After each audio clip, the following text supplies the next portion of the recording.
नमस्कार, मैं हूं अली के अंकुर और आप देख रहे हैं जनता टीवी।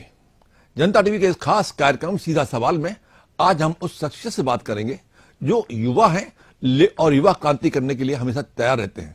अगर हम बात करें कि भारतीय जनता पार्टी के युवा नेता जब शुरुआत में भारतीय जनता पार्टी के लिए लड़ रहे थे तो सड़क पर जिस तरीके से उनका संघर्ष होता था वो देखने लायक होता था। यानी कि दूसरे अखबारों में या पुलिस को पीटते हुए या पुलिस से पिटते हुए तस्वीर जरूर होती थी इनकी। राष्ट्रीय स्तर पर इनको कई बार जिम्मेदारियां मिली और पिछले दिनों भारतीय जनता पार्टी युवा मोर्चा के राष्ट्रीय महासचिव बनाए गए और गुजरात और वेस्ट बंगाल जैसे बड़े राज्यों में इनको जिम्मेदारी भी दी गई। आज हमारे साथ स्टूडियो में मौजूद है, स्वागत है आपका राघवेंद्र अबजाद जी। राघवेंद्र अबजाद जी से मेरा पहला सवाल यह है कि आखिर आप ये पुलिस के साथ मारपीट का खेल क्यों करते थे? नहीं, पुलिस के साथ कोई मारपीट का खेल नहीं होता था। हम लोगों का जो भी समय मुद्दे होते थे उन मुद्दों के लेके प्रदर्शन होता था। प्रदर्शन में पुलिस लाठी चार्ज करती थी, हम लोग लाठी खाते थे, तो संघर्ष चलता था और अपनी मांगों को लेकर के अड़े रहते थे। और जब तक हम लोगों की मांगे पूरी नहीं हो जाती थी तब तक हम लोग अपने धरना प्रदर्शनों को जो है जारी रखते थे और अंततः विजय हम लोगों को मिलती थी। आपने महंगाई के खिलाफ बहुत बार प्रदर्शन किए, अब क्या लगता है महंगाई खत्म हो गई है? देखिए, विश्व स्तर पर जिस प्रकार से जो घटनाएं हो रही हैं स्वाभाविक रूप से महंगाई बढ़ेगी। देश के अंदर प्रधानमंत्री जी जिस तरीके से काम कर रहे हैं वो अपने आप में आपको दिख भी रहा होगा विश्व पटल पर कैसे भारत का नेतृत्व जो है, भारत जो है पूरी दुनिया का नेतृत्व करने की स्थिति में आ गया है। देश में जो नौजवान विदेशों में पहले जाते थे, जिस प्रकार से उनको दोयम दर्जे का देखा जाता था, आज उन लोगों का भी मान सम्मान पूरी दुनिया में बढ़ता है। तो स्थितियां बहुत बदल चुकी हैं। देश हर तरीके से शक्तिशाली बनना है। आप युवा हैं और युवाओं के लिए हर वर्ग के लिए आप संघर्ष करते रहे, खासतौर से युवाओं के लिए। सवाल ये उठता है कि युवाओं की बेरोजगारों की संख्या बढ़ती जा रही है, वो संकट तो आपको दिखाई नहीं देता, उसके लिए संघर्ष नहीं कर रहे हैं आप? देखिए, सबसे बड़ी समस्या है जनसंख्या। देश के अंदर आज दुनिया की सबसे बड़ी जनसंख्या वाला देश भारत बन चुका है और इतनी नौकरियां देना संभव नहीं है। इसलिए प्रधानमंत्री जी का पहला प्रयास ये है कि भारत का युवा जो है रोजगार देने वाला बने। उसके लिए योगी मोदी जी ने तमाम बहुत सारी ऐसी योजनाएं निकाली हैं, बहुत सारे लोन दिए जाते हैं और उससे बहुत सारे नौजवान जो कुछ करना चाहते हैं वो कर भी रहे हैं और रोजगार देने की स्थिति में है। तमाम कंपनियों को उन्होंने बनाया, तमाम फैक्ट्रियां लग रही हैं, तो धीरे धीरे रोजगार का जो है वो, लेकिन जो जनसंख्या का मामला है, जनसंख्या पे कंट्रोल जब तक नहीं होगा तब तक भाई जनसंख्या पर कंट्रोल कौन करेगा? सरकार आपकी है, केंद्र में है, लंबे समय से है, उत्तर प्रदेश में भी और तमाम राज्यों में भी है। तो जनसंख्या नियंत्रण के लिए कोई अधिनियम कानून क्यों नहीं बनाया जा सकता? ये नियम कानून बनाने को तो मर्डर करने का भी कानून है कि मर्डर करने पर जो है सजा है, लेकिन मर्डर होते हैं। तमाम प्रकार के अपराध करने पर कानून बना हुआ, लेकिन वो अपराध होते हैं, चाहे जितना सख्ती के साथ में करो। उत्तर प्रदेश के अंदर जिस प्रकार से पहले जो अपराध होते थे और आज जो हो रहे हैं ना, भले ही उसकी कम हो गया हो, लेकिन अपराध खत्म नहीं हो रहे हैं। कानून का जो राज जैसे होता है वो कभी भी पूरी तरीके से आप खत्म नहीं कर सकते हो कि हत्या होना ही बंद हो जाएंगी, होंगी ही होंगी, क्योंकि ये मानव प्रवृत्ति है। अपने यहाँ बोला गया है कि सतोगुण, रजोगुण और तमोगुण। तो तमोगुण माने तामसी प्रवृत्ति, राक्षसी प्रवृत्ति, ये होगी। लेकिन जब इसका सामंजस्य बना रहता है इन तीनों का, कि चाहे वो अच्छे लोग हों, चाहे वो राजा लोग जो राज करने वाले वो हों, और या जो दुष्ट प्रवृत्ति के लोग हों, अपराधी प्रवृत्ति के, इनका बना रहना चाहिए कि कोई चीज बढ़े ना। जब भी कोई चीज बढ़ती है तो नुकसानदेह हो जाती है। अब पूरे देश में सब साधु ही साधु हो जाए। इजराइल में वो युद्ध चल रहा है, इजराइल में हमास के खिलाफ, और उसका असर उत्तर प्रदेश में दिखाई दे रहा है। पिछले दिनों उत्तर प्रदेश की अलीगढ़ क्षेत्र में लोगों ने हमास के पक्ष में जुलूस निकाला। इसको आप किस नजर से देखते हैं? देखिए, ये बहुत ही खराब चीज है। जैसे कि एक बार डेनमार्क में कार्टून बना, तमाम देश, अपने पूरे देश भर में दंगे हुए। लखनऊ में जहां पर मैं रहता हूं उसी थाना क्षेत्र में दंगे हुए, जुलूस लेकर के आए और वहां के एक बच्चा था, उसको गोली मार दी गई, 2 बड़े लोगों को गोली लगी। अब उनका क्या दोष था? वो तो अपनी दुकान पे बैठे हुए थे। जुलूस की शक्ल में आए और लूटपाट, और दुकान वहां पर तमाम शस्त्रों के दुकानें हैं, वहां पर उन पे लूटमार की गई और उसी से निकाल करके वो फायरिंग शुरू कर दी गई। अब उसमें एक छोटा सा बच्चा मार दिया, क्या उसका दोष था? कहीं पर मायमान में घटना घटित हो रही है तो लखनऊ में दंगे फसाद हो रहे हैं, या देश भर में दंगे फसाद हो रहे हैं, मुंबई में हो रहे हैं। तो ये एक प्रकार की मानसिक बीमारी है कि हम लड़ करके, युद्ध करके जो है विजय प्राप्त कर लेंगे। ऐसा कुछ नहीं, चाहे जितने बड़े युद्ध करेंगे आप, समझौता जब होगा, जब बैठ के बातचीत होगी, निराकरण तभी निकलेगा, तभी कोई समस्या का हल निकलेगा। आप चाहे जितना मारकाट मचा लीजिए, लेकिन बैठ करके जब टेबल पे बैठेंगे, दोनों पक्ष अपनी बात रखेंगे, समाधान तभी होगा।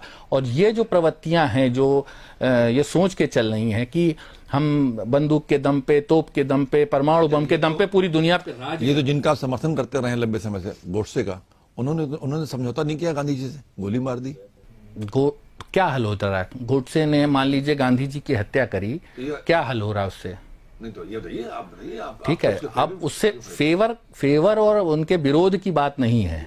देखिए, जिस प्रकार से उस समय के घटनाक्रम हुए, देश जो है बटा, लाखों लोग, दुनिया का सबसे बड़ा पलायन हुआ और भयानक नरसंहार हुए, भयानक तरीके से महिलाओं के साथ बलात्कार हुए, तमाम लाखों बच्चों ने अपने माँ बाप को से बिछड़ना पड़ा, उनकी बच्चों की भी हत्याएं हुई।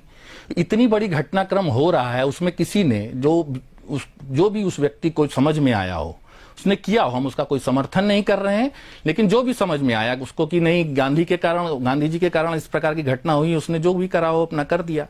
लेकिन हिंसा के माध्यम से हमेशा, गोडसे की घटना को आप संज्ञा में लेते हैं कि निंदा में लेते हैं? देखिए, मैंने बताया ना कि उस व्यक्ति को जो, वो उस व्यक्ति का निर्णय था ना, वो मेरा निर्णय तो नहीं था। उस व्यक्ति को जो समझ में आया उसने किया।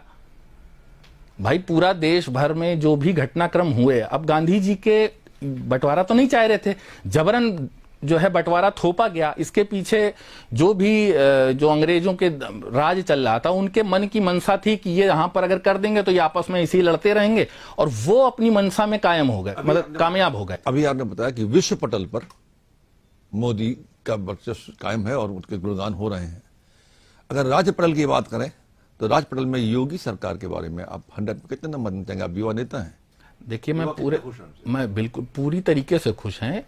और जिस प्रकार से उत्तर प्रदेश के अंदर अपराध का बोलबाला था, जिस प्रकार से तमाम लोग सदन में अपराधी बैठ रहे थे, तो वो कहीं ना कहीं बहुत बड़े स्तर पे चीजें खत्म हुई हैं। हमारे एक मित्र थे, उन्होंने एक 2 पंक्तियां लिखी थी कि मंच जब से अर्थदायक हो गए हैं, तोतले भी गीत गायक हो गए हैं, राजनीतिक मूल्य जब से क्या गिरे, जेब कतरे भी विधायक हो गए। तो ये हाल था उस समय कि गुंडे, बदमाश, चोर उचक्के सब सदन में बैठ रहे थे। आप नहीं, यानी कि जो अपराधी होता है दूसरी पार्टी में होता है, और जैसे ही भारतीय जनता पार्टी उसको अपनी सदस्यता लेती है, वो उसके सारी गुंडे खत्म होती है। अब अगर हम गोंडा की बात करें, गोंडा के सांसद पे कौन सा अपराध नहीं लगा? सारे प्रकार के अपराध लगे। कौन सा अपराध?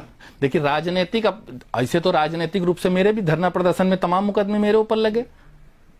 भाई, मेरे ऊपर तो 307 लगा दिया, प्रदर्शन कर रहे हैं 307 लग रहा है, और डीएम साहब 307 लिखवा रहे हैं, और आज तक कोई सामने आया किसके ऊपर 307 हो गया? भाई, हम लोग तो शांतिपूर्वक ढंग से प्रदर्शन कर रहे हैं, पुलिस ही लाठी चला रही है, उसके बाद मुकदमा भी 307 का किया जा रहा है। तो इस प्रकार से अपराध के मुकदमे तो सरकार बहुत सारे थोपती भी है, लेकिन जिन लोगों को, जैसे समाजवादी पार्टी में जिस प्रकार के लोग थे, वो पूरी दुनिया जानती है, पूरा प्रदेश, पूरा देश, और आप लोग भी भली भांति जानते हो कौन लोग थे वो। अभी बात उठ रही है कि नारी सशक्तिकरण की बात कर रही है कि आधी दुनिया को भारतीय जनता पार्टी लुभाने के लिए नारी सशक्तिकरण का नारा दे रही है और 33% आरक्षण की बात कर रही है। क्या नारी इस आरक्षण से खुश हो जाएगी? देखिए, भारतवर्ष वैसे भी नारियों के सम्मान में कभी कोई कसर नहीं छोड़ता है। भाई, अपने यहाँ पर जितने भी देवी देवताएं हैं, सबसे पहले जैसे नाम लिया जाएगा, सीताराम का नाम लिया जाएगा, राधे श्याम का नाम लिया जाएगा, पार्वती शिव का नाम लिया जाएगा, तो पहले नाम उनका लिया। तो और नवरात्रि का पर्व आता है, देवियों की पूजा की जाती है। तो भारत की संस्कृति यह है कि नारियों को सम्मान सबसे पहले दे। और आज जब ये अधिकार की बात हुई कि उनके जो भी अधिकार पिछले समय से उनके पेंडिंग पड़े हुए थे, नहीं हो रहे थे, तो इसमें तो तारीफ करने की जरूरत है। इसमें हर चीज में फायदा और नुकसान की बात नहीं है। देखिए, कुल मिलाकर के आज भारतवर्ष की महिलाओं पूरी दुनिया में अपना नाम रोशन भी कर रही हैं और हर क्षेत्र में नाम। लेकिन जब नाम रोशन दुनिया में कर रही हैं, जब अधिकांश नारियां जब किचन में जाती हैं, रसोई में जाती हैं, तो गैस सिलेंडर को देख करके उनका गुस्सा बढ़ता नहीं है? आप भी शादीशुदा होंगे। बिल्कुल है, ऐसा कुछ भी नहीं है। बहुत सारी चीज़ें हैं, वो मैंने आपको जैसे पहले भी बताया कि ये सारी चीज़ें, महंगाई और ये जो भी चीज़ें इस समय हो रही हैं, कई प्रकार के युद्ध हो रहे हैं, कई आप सब पूरी दुनिया की इकोनॉमी कैसे हिली हुई है, एक लंबा दौर हो गया, 2 साल कोरोना काल में हुआ, तो आप कैसे सोच सकते हो कि महंगाई एकदम से ख़त्म हो जाएगी?